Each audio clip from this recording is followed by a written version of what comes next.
La ilaha illallah Muhammadun Rasulullah alaihi salatullah wa alihi wal ahibbah. Para bapak, saudara-saudara, hadirin kaum muslim yang mulia, tidak bisa kita pungkiri bahwa seluruh manusia yang hidup di dunia ini mempunyai masalah. Orang miskin punya masalah, orang kaya pun punya masalah juga. Orang yang tidak punya uang masalah, orang yang banyak uangnya pun masalah juga. Orang yang tinggal di kampung masalah, orang yang tinggal di kota-kota besar juga bermasalah juga. Orang yang tinggal di negeri yang miskin bermasalah, tapi orang yang tinggal di negeri-negeri yang kaya juga bermasalah. Jadi rakyat biasa masalah, jadi pejabat penguasa juga masalah. Kalau dalam ketentaraan, kopral bermasalah, jenderal pun bermasalah juga. Tidak bisa dipungkiri. Orang yang belum kawin punya masalah, yang sudah kawin pun masalah juga. Yang belum punya anak masalah, yang sudah punya anak banyak pun masalah juga. Yang tinggal di gubuk bermasalah, tapi yang tinggal di rumah-rumah mewah juga bermasalah juga. Allah Subhanahu wa taala mengutus Rasulullah sallallahu alaihi wasallam untuk menyelesaikan segala masalah manusia. Masalah manusia dunia maupun masalah di akhirat. Apa yang dibawa oleh Rasulullah untuk menyelesaikan masalah manusia, bukan membawa kekuasaan, bukan bawa jabatan, bukan bawa harta kekayaan, tapi yang dibawa oleh Nabi adalah agama. Jadi agama ini diturunkan oleh Allah untuk menyelesaikan masalah-masalah manusia. Siapa yang mau mengamalkan agama, mentaati Allah, ikut cara Rasul, masalahnya akan diselesaikan oleh Allah Subhanahu wa taala. Orang miskin kalau mau selesai masalahnya, tidak perlu jadi kaya. Sebab jadi orang kaya belum tentu selesai masalah. Tapi kalau orang miskin ikut agama, amalkan agama, pasti diselesaikan oleh Allah masalahnya. Setiap kita ingin kepada kehidupan yang baik, keadaan yang baik. Ini akan tercapai dengan agama. Allah Subhanahu wa taala berfirman dalam Al-Qur'an, "Man 'amila shalihan min dzakarin aw unsa wa huwa mu'min, fala yuhyiyannahu hayatan thayyibah." Barang siapa yang beramal soleh, yaitu taat kepada Allah dengan cara Rasul, baik laki-laki maupun perempuan, dan dia beriman, kami akan berikan kepadanya kehidupan yang baik. Kehidupan yang baik akan datang kepada kita bukan dengan harta, bukan dengan kekayaan, bukan dengan kemewahan, tapi dengan agama. Kalau kita amalkan agama dalam kehidupan kita ini, semua masalah kita diselesaikan oleh Allah Subhanahu wa taala. Begitu juga kehidupan kita bermasyarakat, bernegara. Kalau ingin masalah-masalah selesai dari masalah masyarakat, masalah kenegaraan dan sebagainya, agama juga. Allah berfirman dalam Al-Qur'an, "Walau anna ahlal qura amanu wa taqaw la fatahna 'alaihim barakatin minas sama'i wal ardh." Andai kata penduduk suatu negeri itu iman dan takwa kepada Allah, kami akan bukakan kepadanya pintu keberkahan daripada langit dan bumi. Kemakmuran, kesejahteraan, keamanan akan tercipta dengan agama, dengan taat kepada Allah Subhanahu wa taala. Maka Rasulullah SAW berjuang mati-matian memahamkan kepada umat betapa penting agama ini. Betapa penting agama ini untuk menyelesaikan masalah. Sebab manusia terkeliru, tertipu. Mereka yakin dengan yang zahir, disangkanya dengan berharta, dengan berkekayaan, dengan berjabatan, dengan pangkat, kehidupan akan nyaman. Tidak, hadirnya mulia. Fir'aun kaya raya, jabatannya tinggi, tapi tidak taat kepada Allah, bermasalah kehidupannya. Qarun kaya raya, orang terkaya di dunia ketika itu, tapi tidak mau taat kepada Allah, bermasalah hidupnya. Namrud juga raja dunia, dia tidak taat kepada Allah, bermasalah kehidupannya. Semua masalah-masalah datang kepada kita dari dia taat kepada Allah Subhanahu wa taala. Bukan karena pendapatan kecil, bukan karena miskin, bukan. Yang menyusahkan kehidupan kita ini adalah dosa-dosa kita sendiri. Hadirin, di Jakarta ada ungkapan kata gubuk derita. Maksudnya karena tinggal di gubuk hidup menderita. Sebetulnya yang bikin menderita bukan gubuknya, tapi dosa-dosanya hadirnya. Orang yang berdosa itu walaupun tinggal di gedung yang mewah, tetap hidupnya akan gelisah, hadirnya mulia. Ketahuilah hadirnya mulia, semua kesusahan yang datang kepada kita ini akibat daripada dosa-dosa kita. Allah Subhanahu wa taala memberikan contoh yang gamblang dalam Al-Qur'an.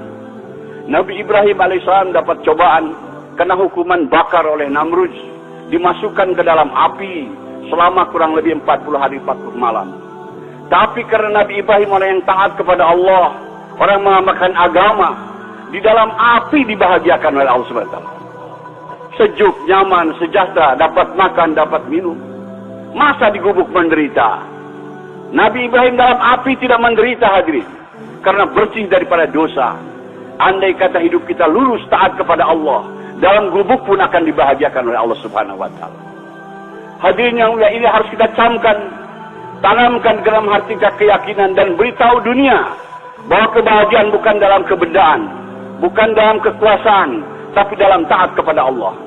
Siapa yang tidak taat kepada Allah akan celaka hidupnya, dunianya apalagi akhiratnya. Kita bertanggung jawab atas perkara ini. Setelah Rasulullah SAW wafat, tidak akan ada lagi kedam Nabi ke dunia yang memberikan peringatan kepada manusia. Kita selaku umat Nabi Muhammad SAW beritahu kepada dunia supaya manusia ini selamat. Hanya dengan ikut cara Rasulullah, kehidupan kita akan aman, akan tentram, akan sejahtera, akan bahagia. Maaf hadirin, hidup kita bukan akan bahagia dengan modern, dengan ikut barat. Tidak ada janji Allah Subhanahu wa taala. Tapi kalau kita ikut cara Rasulullah, janji Allah ada di situ. Allah akan berikan kepada kita kesuksesan, kebahagiaan. Maka kita beritahu perkara ini. Hadirin yang mulia, Allah Subhanahu wa taala berfirman dalam hadis qudsi, "Ya ibadi, ana urid anta turid, wala yaqulu illa ma urid." Wahai hambaku, aku punya keinginan, kamu pun punya keinginan, tapi akan berlaku keinginan aku, kata Allah, bukan keinginan kamu. Wa ilan salam tani fi ma urid, fa kaifatuka fi ma turid. Kalau kamu tunaikan keinginan-keinginan aku, maka aku akan tunaikan segala keinginan-keinginanmu. Tetapi kamu kalau tidak mau menunaikan keinginan aku akan susahkan engkau dalam menunaikan keinginan-keinginanmu. Dan yang akan berlaku adalah keinginan aku, kata Allah. Jadi hadirin, metode, teknik supaya keinginan-keinginan kita tercapai. Kita ingin bahagia, ingin sejahtera, ingin aman, ingin tentram. Caranya adalah tunaikan keinginan Allah. Tunaikan keinginan Allah. Kalau kita tunaikan keinginan Allah, segala keinginan-keinginan kita akan ditunaikan oleh Allah Subhanahu wa taala. Allah Subhanahu wa taala pencipta kita, pencipta alam semesta semuanya. Dia yang berkuasa, hadirin. Allah berkuasa membahagiakan hambanya walaupun dalam gubuk. Allah berkuasa membahagiakan hambanya walaupun dalam kemiskinan. Allah berkuasa juga menyusahkan hambanya walaupun dalam istana. Allah berkuasa menyusahkan hambanya walaupun di tengah kekayaan, kaya raya. Hadirin, hanya dengan jalan taat kepada Allah. Apa keinginan Allah tadi, hadirin? Allah tidak minta diberi makan, diberi minum. Allah ingin supaya agamanya diamalkan. Kalaulah kita mengamalkan agama Allah, apa yang kita inginkan, keamanan, ketentraman, kesejahteraan, kebahagiaan akan datang kepada kita. Ini janji Allah Subhanahu wa taala. Jadi caranya adalah bukan dengan kemewahan, adalah caranya tunaikan keinginan Allah, yaitu agama. Hari ini orang ingin bahagia, agama ditinggalkan. Tambah jauh, tambah sesat, hadirin yang mulia. Maka kumpul-kumpul kita di sini, hadirin, untuk memahamkan pertama kepada diri kita perkara ini. Setelah itu kita bangkit korban, beritahu ke seluruh dunia bahwa kebahagiaan bukan dalam kebendaan, bukan dalam ekonomi, bukan dalam industri, bukan dalam perdagangan, tapi dalam agama. Hari ini kesalahan umat Islam sibuk dalam perdagangan, sibuk dalam industri, sibuk dalam pembangunan, tapi tidak taat kepada Allah. Wallahi tidak akan bahagia. Kita ingin bahagia tapi tidak ikut cara Rasul. Kita mau ikut cara barat, tidak bisa, tidak dijamin Allah. Bahagianya akan datang dengan ikut cara Rasulullah SAW. Semua masalah akan diselesaikan oleh Allah Subhanahu wa taala. Betapa penting ini agama. Hadirin, segala kesan yang datang kepada kita ini akibat daripada dosa-dosa kita. Maka jalan keluarnya kita tobat. Nabi Adam alaihissalam setelah berbuat dosa tobat, berdoa kepada Allah, mohon diampunkan dosa-dosanya.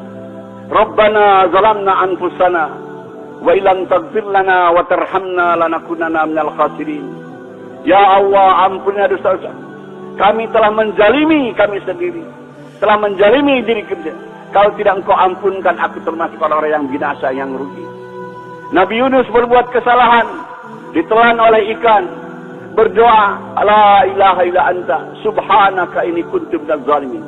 Tidak ada Tuhan yang berhak bisa melainkan Engkau ya Allah. Engkau Maha Suci, aku telah menjalimi diriku sendiri. Begitu kalau ada orang sini punya masalah, hadirin datang kepada ulama, ingin supaya masalahnya selesai, biasanya ulama memberikan zikir. Zikir Nabi Yunus, la ilaha illa anta subhanaka inni kuntu minaz zalimin. Baca sekian ratus. Karena kesusahan-kesusahan yang datang kepada kita ini akibat daripada dosa-dosa kita. Subhanallahi walhamdulillah.